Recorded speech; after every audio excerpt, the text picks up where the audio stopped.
The tents appeared in the middle of the night, without preamble. There was some heated discussion at City Hall because not even the mayor knew they were coming. They must have worked out something though, because the Gypsy Circus stayed. Our town wasn't big enough to support even a fair, so this was big news. That was how I found myself with my older brother Tommy and his friends that evening. I was just 15 then, and though we were a small town now, my mother hailed from Boston. There were no way she would cut me loose to run around on my own, but if she'd known how bad Tommy and his friends really were, she would have known I was much better off alone. "How much money you got?" Frankie asked, punching my shoulders. Of the older three boys, I hated him the most. He regularly hit, kicked, and ridiculed me, while my own brother laughed about it. He was twice my size. I was a runt back then, but I dreamed of the day I could stand up to him, stand up to them all. I gave him the 20 Mom had given me, but not the 5 I had tucked in my hat bill. If nothing else, I wanted to sneak a candy apple later. Dad was a dentist and we didn't have things like that around my home. They abandoned me when we walked inside that Midway. I had never been to a circus before. There weren't many rides, but huge tents loomed everywhere. Barkers told us to come one, come all, see the magnificent beasts of the wild, or the horrifying freaks of nature. I laughed at that one. I had ridden in with the freaks of nature. Still, I wanted to see a lion. They looked so majestic on television. Reluctantly, I parted with $2 and stepped inside.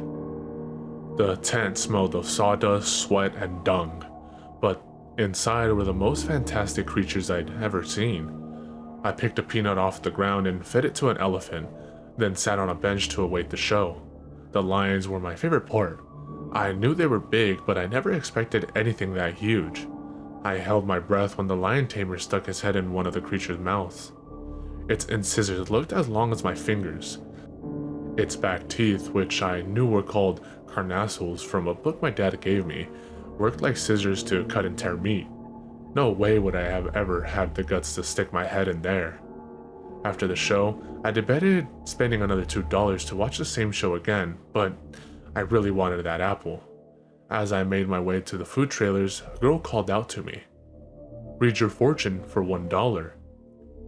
The sight of her took my breath. For the rest of my life, I'd dream about her face. I wished that she could have seen her own fortune instead of mine that night. She didn't deserve what happened to her. I stared at her, transfixed. Her eyes were two different colors. I wondered if she wore contact lenses to achieve the effect, in order to look more striking. One was icy blue and the other brown, like mine. The effect was jarring, even more so because she was lovely. Long black hair, full lips, dressed like a genie from a TV show with her smooth tan belly bared. Hormones trumped hunger, and I let her lead me into her tent. She took my palm and stretched it out in front of her. She talked for a while, giving me vague predictions. Then she gave me a long look and said, "You need to stand up for yourself. Do not let others control your fate." I always wondered about that later, if she really saw that. It proved to be good advice. I wish I'd heeded it. She walked me out after my reading, her hand tucked into my arm. "Well, what do we have here?" Frankie boomed. "The little monkey has a girlfriend." Her hand tightened on my arm and then she smiled. "I'm taking a break." Frankie caught her arm as she tried to walk by, and Tommy and his friend, James, blocked her. I wanted to tell them to leave her alone, but my voice was a frog hung in my throat. "Hang on," Frankie said. "I got $1. I want my fortune told. Matter of fact," he leered at her, "what will a 10 get me?" To my horror, he grabbed her waist and pulled her against him. She struggled free and snarled something in a foreign language, then she spat on his shoe. Frankie backhanded her, then dragged her into the tent. I turned to run and James tripped me. I went sprawling into the dust and my mouth filled with blood. James hauled me up and I heard a click as he opened the switchblade he always carried. He pressed it against my back. "One move, and I'll slice your spinal cord," he said. "Snitches end up in ditches." It only lasted a few minutes, but it seemed like an eternity. They brutalized that girl.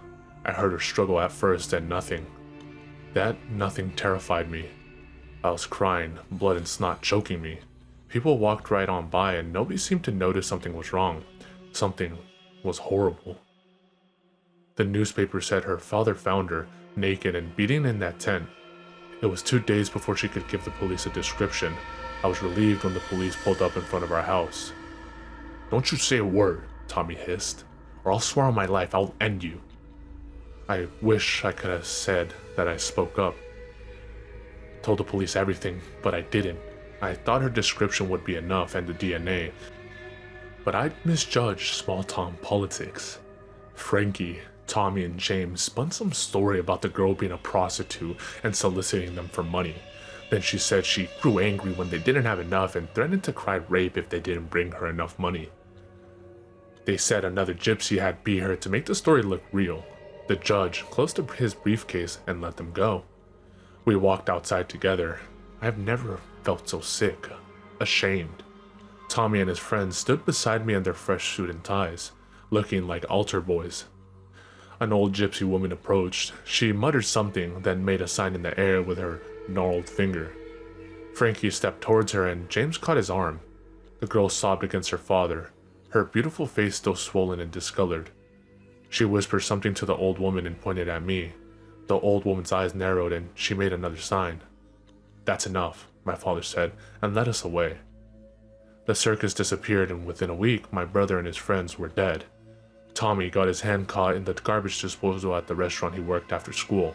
As it chewed his arms, they thought the pain was making him delusional because he was screaming about the lion's teeth. He bled out before the ambulance got there. James fell off a ladder while he was helping his father patch the roof. The fall severed his spinal cord. Frankie died the most horribly of all. He wrecked around Johnson's Bend one night and his car caught on fire. Rescuers said they never forget his screams. I figured he's still screaming and burning in the place he went. I dreamed about the old woman every night. She said, "Your crime is silence. You stood quietly and let evil reign, thus sealed your fate." One morning, my tongue felt funny. When I peered in the mirror, it looked like a piece of bark was attached to it. It felt like bark too. Mom was still in her room, so I didn't bother. I somehow knew it was my time. I went to the woods behind our house.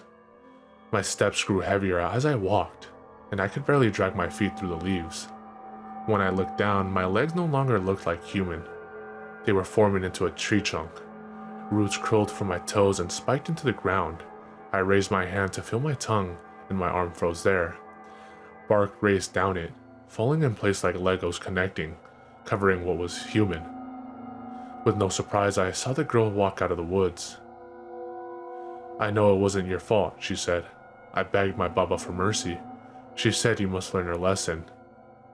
You will be a tree until you grow and mature enough to bear fruit. When the first apple falls from your tree, you will be human again. I hope you will always stand up for yourself and others after that. It took 3 years, but I am still thankful for that lesson.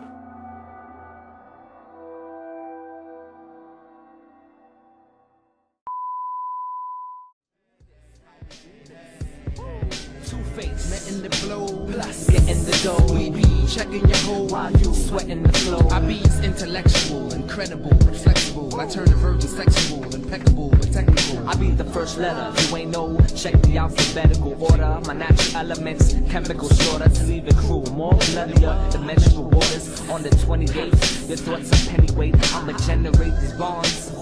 Watch as I detonate. At any rate, I separate like races. Niggas segregate you featherweights.